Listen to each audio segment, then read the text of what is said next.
السلام علیکم and welcome to all of you on S S T channel. ربی زدنی علما، اے میرے رب میرے علم میں اضافہ فرما.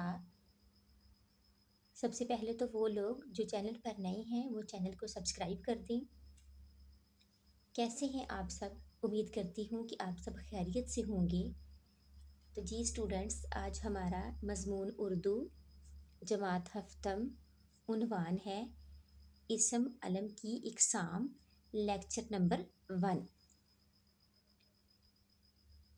ہم اقسام کے بارے میں جانیں گے اس لیسن میں کہ اسم علم کی کتنی اقسام ہیں اور کون کون سی ہیں. سب سے پہلے ہم روشنی ڈالتے ہیں اس لفظ پہ. اس کو غور سے دیکھیں کہ عین کے اوپر بھی زبر ہے اور لام کے اوپر بھی زبر ہے.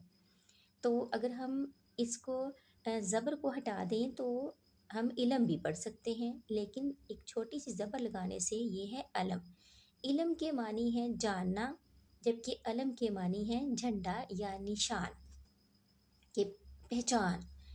تو اسم علم کی کتنی اقسام ہیں؟ اسم علم کی 5 اقسام ہیں. آج ہم جو ہے وہ بات کریں گے خطاب اور لقب پر، اور نیکسٹ انشاءاللہ سیکنڈ لیکچر میں ہماری بات ہوگی تخلص، کنیت اور عرف کے بارے میں. تو یہ 5 ہیں اقسام: خطاب، لقب، تخلص، کنیت اور عرف. تو سب سے پہلے دیکھتے ہیں کہ ہمارے پاس جو ہے وہ خطاب جو ہے قسم، وہ کس اس سے مراد کیا ہے یہاں پہ کہ کسے کہتے ہیں خطاب. وہ وصفی نام جو کسی شخص کو اس کی خدمت کے صلے میں، ٹھیک ہے نا، حکومت، قوم، بادشاہ یا سرکار کی طرف سے عزت افزائی کے، یعنی عزت افزائی کے طور پر دیا گیا ہو تو وہ خطاب کہلاتا ہے. سب سے پہلے اس ڈیفینیشن پہ غور کرتے ہیں کہ وہ وصفی یعنی وہ صفاتی نام، وہ خوبی والا نام کہ جو کوئی بندہ جو ہے وہ اچھا کام کرے تو اس کی خدمت کے صلے میں اسے وہ حکومت ہے یا بادشاہ کی طرف سے یا سرکار اور قوم کی طرف سے جو اس کو نام دے دیا جائے تو وہ اس کا خطاب بن جاتا ہے. مثلاً سر خان بہادر، شمس العلماء اور قائد اعظم رحمۃ اللہ علیہ وغیرہ، یہ جو ہیں یہ خطاب ہیں جو کہ ان کو قوم کی طرف سے دیے گئے ہیں. قائد اعظم، جس طرح سے قائد اعظم کا مطلب ہے بڑا رہنما یعنی بڑا لیڈر، تو یہ ان کو جو ہے یہ خطاب ملا، اور ملا کس طرف سے؟ حکومت کی طرف سے، ان کے اچھے کارنامے کی وجہ سے دیا گیا. تو دوسری جو قسم ہے اسم علم کی وہ ہے لقب. لقب وہ وصفی نام ہے جو کسی خصوصیت کی وجہ سے مشہور ہو جائے، لقب کہلاتا ہے. اب یہ دیکھیں جو خطاب ہے اس میں کوئی شخص، کوئی انسان اچھا کام کرتا ہے تو اس کو اس کے بدلے میں جو نیا نام دے دیا جاتا ہے وہ اس کا خطاب ہوتا ہے، یعنی اس کو اب ہم نے اس نام سے ہی پکارنا ہے. تو اس طرح سے شمس العلماء بھی یہ خطاب ہے، اور سر خان بہادر بھی خطاب ہے، قائد اعظم بھی خطاب ہے.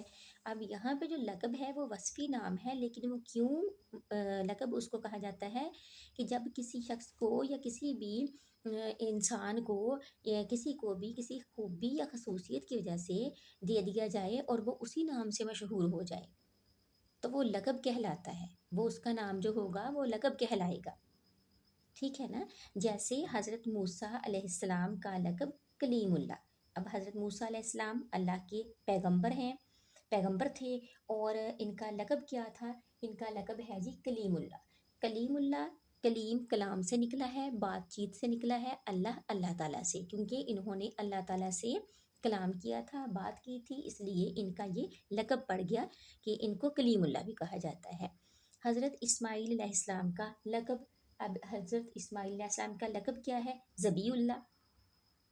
ذبح سے ہی ہے، تو یہ ہے، اس کا معنی ہے اللہ کی راہ میں جان قربان کرنا.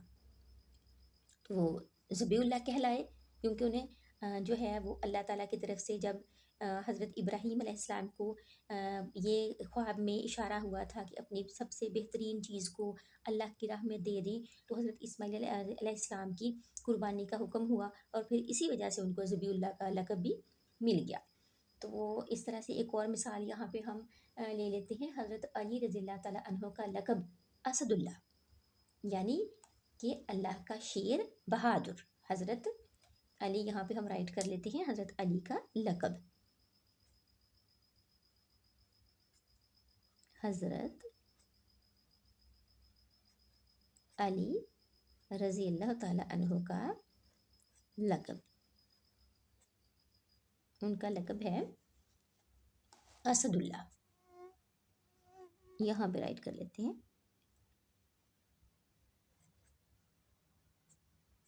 اسد اللہ، بہادر، اللہ کا شیر۔ تو یہ ہماری آج کی کلاس تھی اسم علم کی اقسام کے بارے میں۔ یہاں پہ ہم نے مزید تفصیل سے جانا ہے خطاب اور لقب، پہلی 2 اقسام کے بارے میں۔ تو انشاءاللہ اگلے لیکچر میں ہم تخلص، کنیت اور عرف پہ بھی بات کریں گے۔ دعا میں یاد رکھیے گا۔ ٹیک کیئر اینڈ اللہ حافظ۔